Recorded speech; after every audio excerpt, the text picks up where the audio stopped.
Troy Williamson defends his British Super Welterweight Championship against the pretty boy Josh Kelly. Who wins? Find out Friday, December the 2nd, 9 p.m, live and free on Channel 5. I'm going to share something with you. That might put me in a very negative light, yeah. Relationships are not my forte. See if someone grabbed up my wife or something. Completely different ballgame. I'll walk away from it, and this has been like a therapy session. This is Mohammed for IFL TV, proudly sponsored by Everlast Red, Tottenham Hotspur Stadium, joined by Shane Fury. Your brother's doing another stadium fight in the UK. The buzz is starting to pick up now.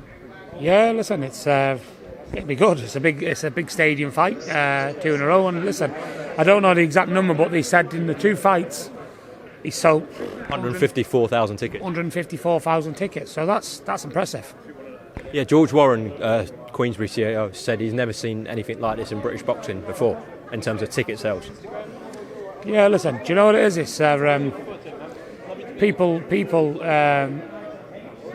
are getting behind Tyson, aren't they? A few years ago, there wasn't, he deserved it, but he never had the following as he's got in the last few years. People, listen, they're relating to him.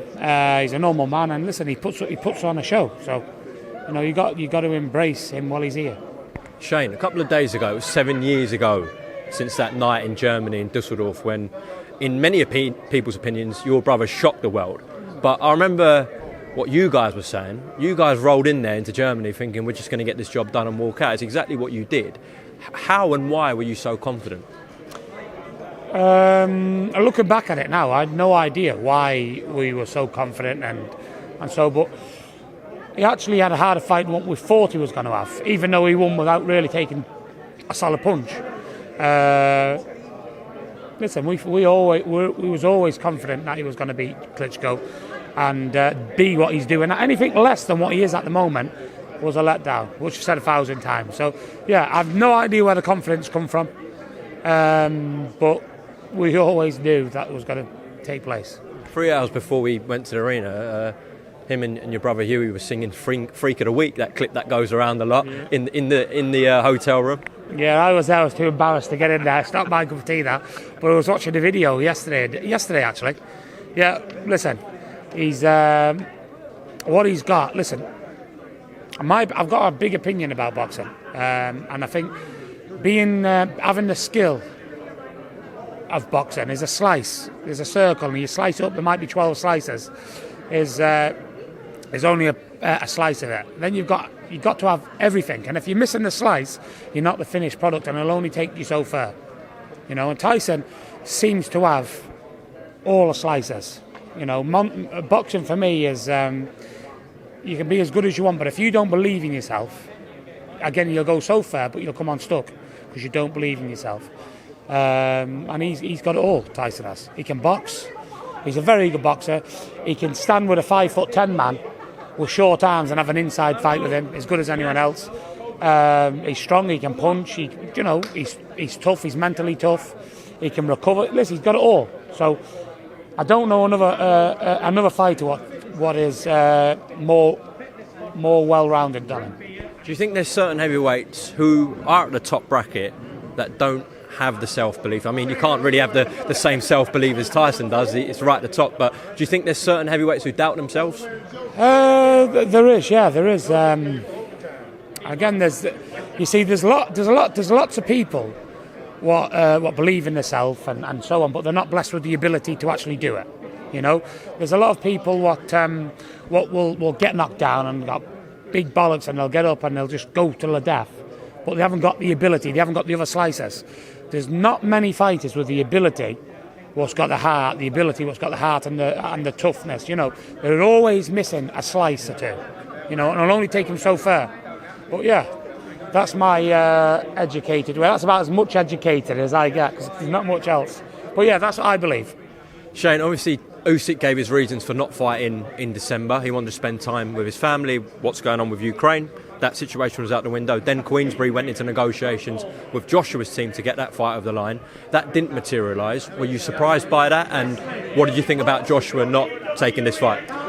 No, I wasn't surprised about that. My opinion of that was like it was a quick way. Tyson's known to chat shit and tell bullshit and so on. But what Tyson says at the time, if it's not stupid. What he says at the time, he truly believes. They thought Tyson was undisputed fight coming up, hundreds of millions of pounds involved. He's never going to take Joshua. So they thought it was an opportunity to make Tyson look bad. It was a call, it was a bluff. What went wrong? They thought Tyson was bluffing. They've called Tyson, and then they found out that he wasn't bluffing, and it was how to get out of it.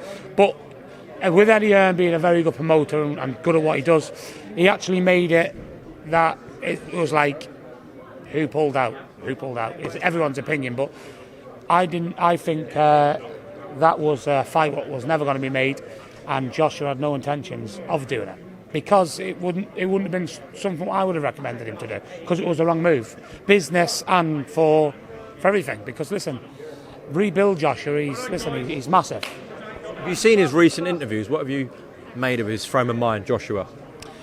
Listen, I watch him. I watch him. You got to go, Shane. Okay, yeah. I watch him, and listen, if he was wanting to fight in December, he would have fought. He's not fighting. I don't think he'd be fighting till March. Let's just quickly walk and talk. Yeah. Walk and talk.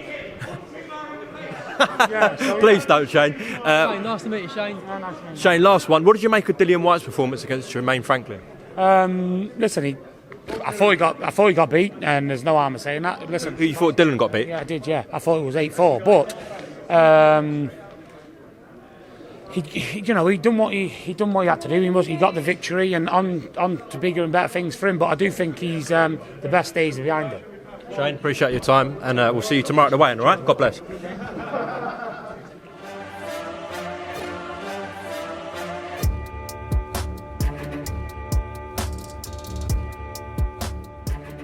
Midnight on Channel 5. Troy Williamson defends his British Super Welterweight Championship against the pretty boy Josh Kelly. Who wins? Find out Friday, December the 2nd, 9 p.m, live and free on Channel 5. I'm going to share something with you. That might put me in a very negative light, yeah. Relationships are not my forte. See if someone grabbed up my wife and saying completely different ballgame. I'll walk away from it, and this has been like a therapy session.